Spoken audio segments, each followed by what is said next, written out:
Welcome to the True to Wire Artist Series, brought to you with the kind compliments of Cavassier, the official cognac of Crop Over 2017. People, we back here with episode 2 of the True to Wire Artist Series, brought to you by Cavassier. And this toss, we got the amazing Marvay. Say something, man.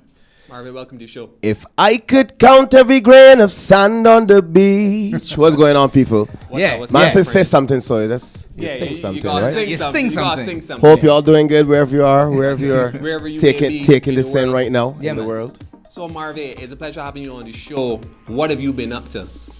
Well, I have been making music, meeting new countries and new friends and new fans, and obsessing about Crop Over 2017. Oh, obsessing about Crop Over. Obsessing yeah. about couple You because could- trying to get back here. As in, constantly everything was leading up to this summer, and no. Okay. It was about doing again another good job this summer, just to be part of the playlist of anybody this summer and not to be left. You know what I mean? Well, prior to Crop Over, I guess, so the precursor would have been Trinidad Carnival. How was Carnival for you?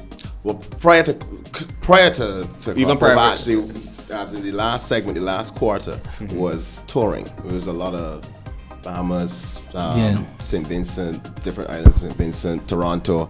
But previous to that, in the first quarter was definitely Trinidad, and then the last quarter of last year was Trinidad. Trinidad took up a major slice of time, but it was a very huge learning experience. I remember how it felt now, flying out when Katrina first said, big up Katrina, country life, Chand music. Aye. When she Aye. first let me know, well, so we don't really have a place for you to stay right now for 2 weeks, right? We're working on our budget, right? This is how much money we are making. This is how much money we have from our gigs and whatnot. Here's the couch that you'll be living That's in. right. And that's the reality of the music business, Yeah. right? Yes, and that was October 2016. So I feel grateful for where it finally ended up by March 6, 2017, where it felt very much like a home, like another home from Barbados. Well, I recognize that the Trinidadian people really accept you. Like, they love your music, they love your song. You think that's because it's slower, it's more melodic? Man, let me see if I go by the poll, by the numbers, because the I metrics. genuinely ask people constantly all the time, why? What you like? What do you like about it? Lyrics, what is it? Beat sound hard. You know what I mean? I think it constantly is the relatableness. There is an They hear- authenticity right, to the tracks. Right. And I appreciate that is the biggest thing in the world, because you know what I hate when people say, "Man, you sound great." I hate it. Right. But I don't want it. Your only thing is that Your man, only it's man to takeaway. sing. Correct. That can't be your only takeaway from That's it. like an engine. You wanna hear get to the bits You and can pieces, hear huh? an engine, but you don't know until you open it up on the highway. You know what I mean? So for me, I like when people say, but that topic is something that I see all the time. Or you put beach in a song, grains of sand. You know, like the people are very meticulous in their observation of what they like. Or the backgrounds. Sometimes people hear backgrounds that I think are just my own little chameleon, little crazy little things. Your things for you. Your things for you. Right. You know, big up to Scott Gott for that, because Scott All Gott right. is a technician of the voice. Red Boys. Gotta get you Red Boys every Definitely. time. Every time. I direct you to the Nikita same way audio recording, in which she destroys all of us. That's right. Listen to the backgrounds that Nikita does in Awesome. that, right? That is Awesome. a great amalgamation of a Scott Gott and Nikita, bro. Yeah. All right. I mean, what I want to know is, how do you find the reception was in, outside of the Caribbean? You talked about Toronto. Same amazing.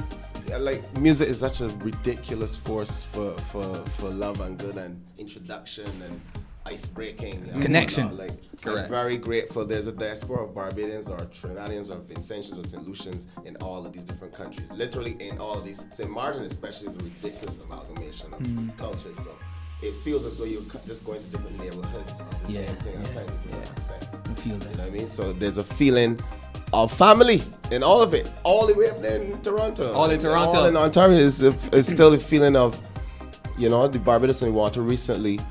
Yes, a lot of people that That's came. in Canada, Yeah, that correct? was a few weeks, okay. and that was a lot of guys. That was Biggie, RPB, Rick. Rick was up there, yeah. It was a lot of people, but to see the Bajans who would have been eager, looking out for something from home to come to them, it was nice to be one of the produces. One of the fruits The fruits. I like it. that was brought up. You come right? out in the soil. Right.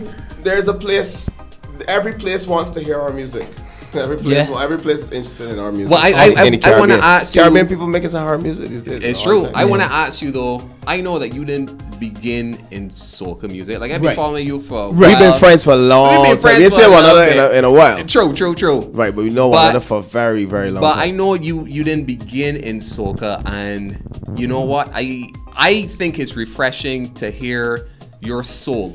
Because I feel like I hear like a lot of soulful melodies from you. Right. What was it like transitioning from that doing that type of soulful music into soca, and then actually infusing it to create something which I feel is quite special? Yeah, it's a hybrid of that. Well, because it was easy and terrifying.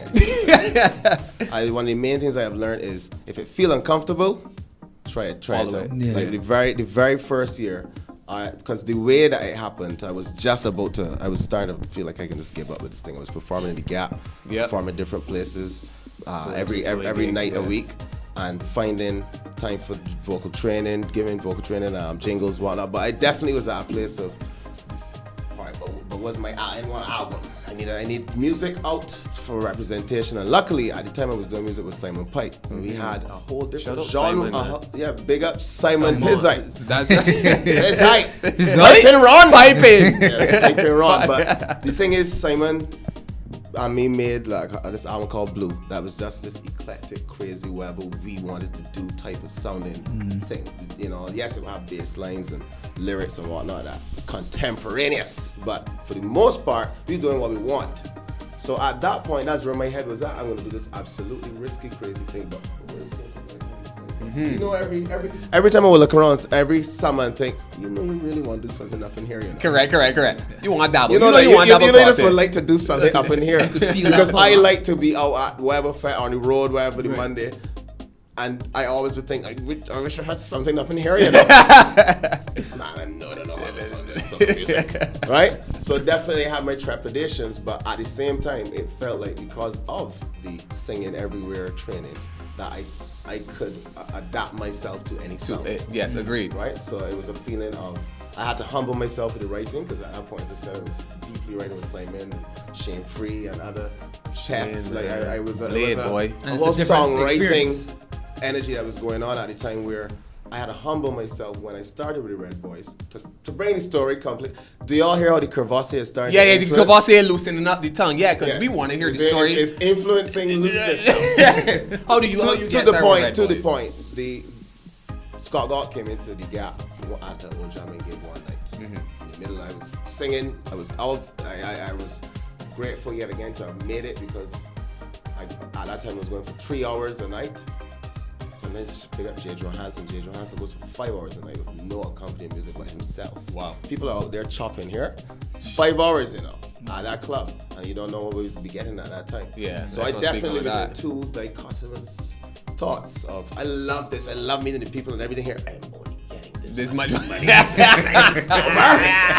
the night is over and done. I was angering. Yeah. Very angering. So to open my eyes, hey, Scott Galt in the Gap. Stand up there by this doorway. A big one. This doorway right here, though. Accomplished. And having at the time I was studying mentalism. I was in December. I was studying Dynamo and all these different people, like trying to figure out why they even care to have the passion to have the illusionist and the mentalist theories. And I then applied it to myself, and for some reason immediately it felt like everything was, no pun intended, the stars were aligned, and everything was perfect. And I start to see it almost like an audition. At the time, I then turned it off because I didn't want to feel like I was forcing myself to sing it for Scott Galt. Agreed. Right? I was doing my. But you saw Scott during your set. I felt like this was a moment, and if I did a good job, something could happen. You had to grasp it. And he called me in 2 weeks and said, "Let me do music." Awesome. No way. Wow. So that was what blew my mind, because I literally was sending the energy of, let's be yourself, of what's going on here. I remember I was hyped. I didn't care what he thought at the time. I just was thinking, just do what you're doing, because these guys coming from their quote unquote of course.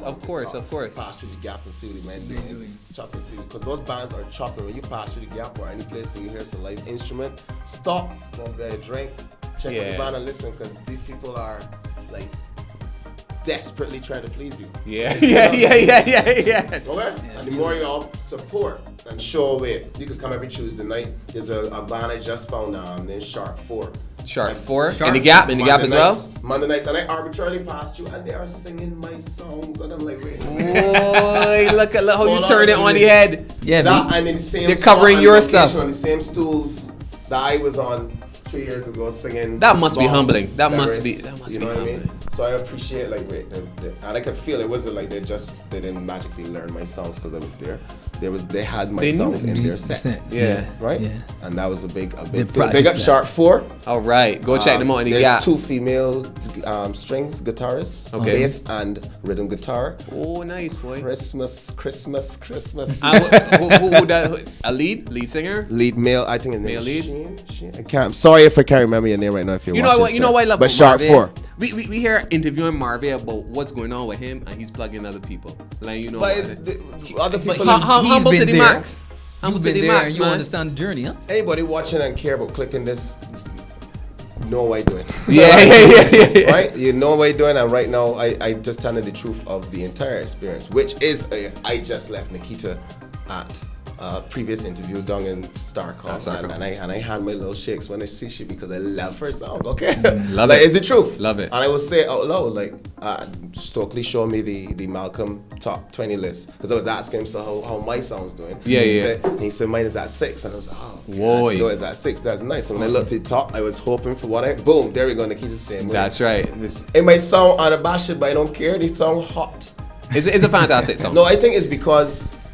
I mean, despite the hype, despite everything. She is, and Imani too, and Shanta, and Aziza. There's just so much talent, and I just would like, that's how I've been all the time. If I like something, or you like something, let me know. We share, and I bust it. So I'm just letting you all know. But let me ask you though. Who to check? Knowing that there's so much talent here, what do you think is the biggest struggle for artists now to come up? Like, do you think that we as a nation don't give them a chance, or they gotta prove themselves outside of Barbados before we get a chance here? The very first intrinsic answer first, and very succinct. Remember that word, succinct. Right. The very first reason. I hope you sipping, you know. Yes, the very. We're gonna loosen up that tongue, Marvay. The very first reason, succinctly, is self-confidence and motivation. For everyone in every country at all times, not just Barbados. This country and Barbados and trying to get out of Barbados if you're a talent. All talents, all demographics. True time. It is, I could do this? Yeah. No. I'm only going to get $150 tonight at that gig, and I have bills to pay. So I should not do this music anymore. I should go and do another job. But do I have a talent for it? Do people like what I'm doing? Yes. So I have to sacrifice some more and be broke and keep trying and make albums and meet producers and meet sound. Yes. Really? Broke? Yes. Because until and with belief and self-belief that it will somehow, if I keep training, really get there. That's the first thing that all of us are faced with. Every creative person that try to sell their creativity. But you know, it's weird because a lot of people don't know that your road was a long one. They see you here now, but they don't know what your road is like. The very first assumption I made, I don't even care if I'm meeting a 4-year-old, is what has been the person's track before I am in front of them now. Correct. Full stop. So especially when meeting new music, that's my excitement about being fan of music. It is. I like everything this person has learned. I like this choice they just made for that hook. I love that writing for that verse. You know what I mean? Like, when they went through that, I hope they went through that for real. And that's not just a songwriter that wrote it for them. You know, like we are attached to the story of everybody. So that's the very first thing intrinsically. And then the secondary thing is we still sophisticating our music for the world to hear it alongside, and the sounds of it for them to hear alongside their favorites. Luckily, the evolution continues in a Drake. That's right. One Dance or Wizkid, exactly. Or in Abe, Justin Bieber. They're looking to us. All of everything he's released in the last. They're looking to us now for the new sound. Have always been. The world's always been looking at. We've always had. But in my humble opinion, it is just the sophistication of it. That's why I think dancehall would have exploded, because dancehall at the top of the 2000s immediately started to sound as powerful.